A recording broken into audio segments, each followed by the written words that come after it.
किसी नगर में एक ब्राह्मण रहता था। उसका नाम शिव शर्मा और उसकी पत्नी का नाम कमला था। वह भीख मांगकर गुजारा किया करता था। कुछ समय बाद कमला ने एक शिशु को जन्म दिया। संयोग से उसी समय उस घर में एक नेवली ने भी संतान को जन्म दिया। नेवले को जन्म देकर वह नेवली गुजर गई। तब ममता से वशीभूत होकर वह ब्राह्मणी उस नेवले को बेटे के समान ही पालने लगी। नेवला भी माँ के समान ही उसे प्यार करता था।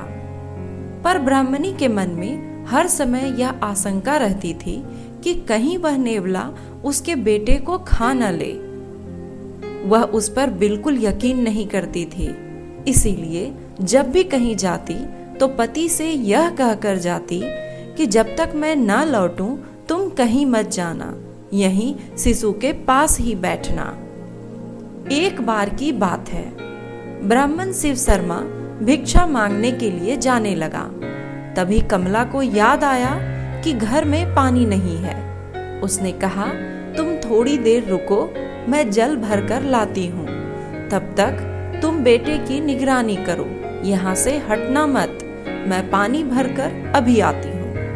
कमला पानी भरने के लिए गई तो नदी तट पर कुछ परिचित स्त्रियां मिल गई। तभी कमला थोड़ी देर उन महिलाओं से बातें करने लगी। घर गृहस्थी की बातों में समय का कुछ पता ही न चला। अचानक कमला को याद आया कि उसे जल्दी पानी भरकर जाना है। वह तेज कदमों से घर की ओर चल पड़ी। ब्राह्मण शिव शर्मा ने देखा कि कमला को गए बहुत देर हो गई है और अभी तक वह लौटी नहीं है, तो वह दरवाजा बंद करके भीख मांगने चला गया। थोड़ी देर में ही एक विशाल सांप वहां आया। वह दरवाजे को धक्का देकर अंदर आया और धीरे धीरे आगे बढ़ने लगा। वह कमला के उस सोए हुए शिशु को खाना चाहता था। तभी नेवले ने उसे देखा। वह अपने भाई की रक्षा के लिए बहादुरी से उससे भिड़ गया। देर तक लड़ाई चली। आखिरकार नेवले ने सर्प के टुकड़े टुकड़े कर डाले। उसके मुंह और शरीर पर भी सभी जगह सांप का रक्त लग गया था।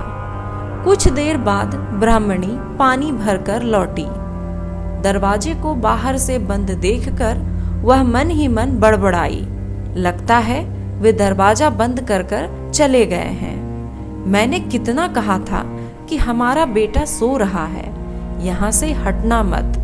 पर ये मेरी बात को तो मानते ही नहीं। कहीं इस नेवले ने कुछ गड़बड़ न कर दी हो, बड़ी मुसीबत हो जाएगी। आखिर ब्राह्मणी यही सब सोचती हुई दरवाजा खोलकर भीतर आई। तभी नेवला भी दौड़ता हुआ वहां आ गया।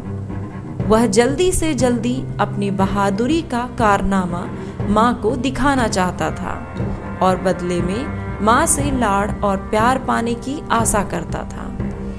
ब्राह्मणी ने देखा नेवले के मुंह में खून लगा हुआ है, तो उसके मन में एक ही बात आई, अच्छा तो इस दुष्ट ने मेरे बेटे को मारकर खा ही लिया।